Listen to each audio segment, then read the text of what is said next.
జోగులాంబ గద్వాల జిల్లాలో ట్రాన్స్జెండర్ను ప్రేమించిన యువకుడి అనుమానాస్పద మృతి హాట్ టాపిక్గా మారింది.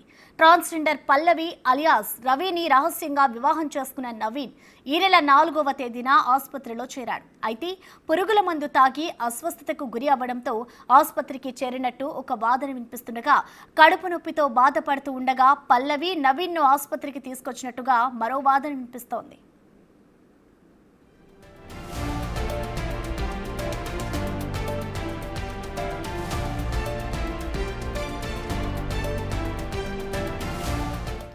మొదట గద్వాల ఆసుపత్రిలో చికిత్స పొందుతుండగానే నవీన్ పరిస్థితి విషమించడంతో కర్నూలుకు తరలించారు. అక్కడ ఆరోగ్యం మరింత క్షీణించడంతో చేసేదేమీ లేక తిరిగి గద్వాల ప్రభుత్వ ఆసుపత్రికి తరలించారు.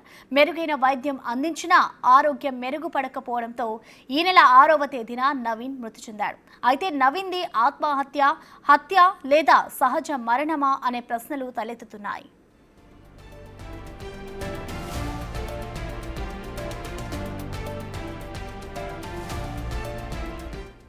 పురుగుల మందు తాగడంతోనే ఆసుపత్రికి తరలించినట్టు మొదట వార్తలు వినిపించగా, కేవలం కడుపు నొప్పితోనే నవీన్ను ఆసుపత్రికి తరలించినట్టు మరో వార్త చక్కర్లు కొడుతోంది.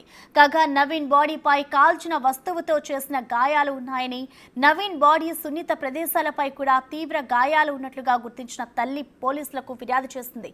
దీంతో కేసు నమోదు చేసిన పోలీసులు పల్లవి అలియాస్ రవి, అతని తమ్ముడు నరేష్ను అదుపులోకి తీసుకుని విచారిస్తున్నారు.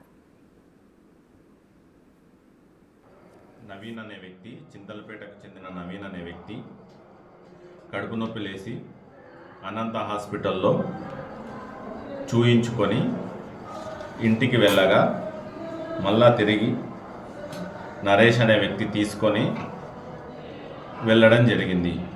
మరలా ఫోన్ చేసి ఇట్లా అనంత హాస్పిటల్లో ఈ నవీన్ అనే వ్యక్తిని చేర్చడం జరిగింది, తను పాయిజన్ తాగిండు అని వాళ్ళ బంధువులకి ఇన్ఫర్మేషన్ ఇవ్వడం జరిగింది.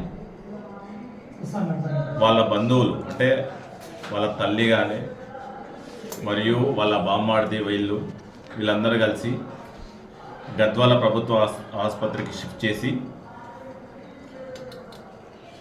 అక్కడి నుంచి బెటర్ ట్రీట్మెంట్ కోసం కర్నూలు ప్రైవేట్ హాస్పిటల్లో జాయిన్ చేయడం జరిగింది. ట్రాన్స్జెండర్ పల్లవి అనే పేరు మీద ఆమె మీద అనుమానాలు ఉన్నాయని, వాళ్ళు గతంలో కొద్దిగా చనువుగా ఉండేది పిటిషన్లో మెన్షన్ చేయడం జరిగింది.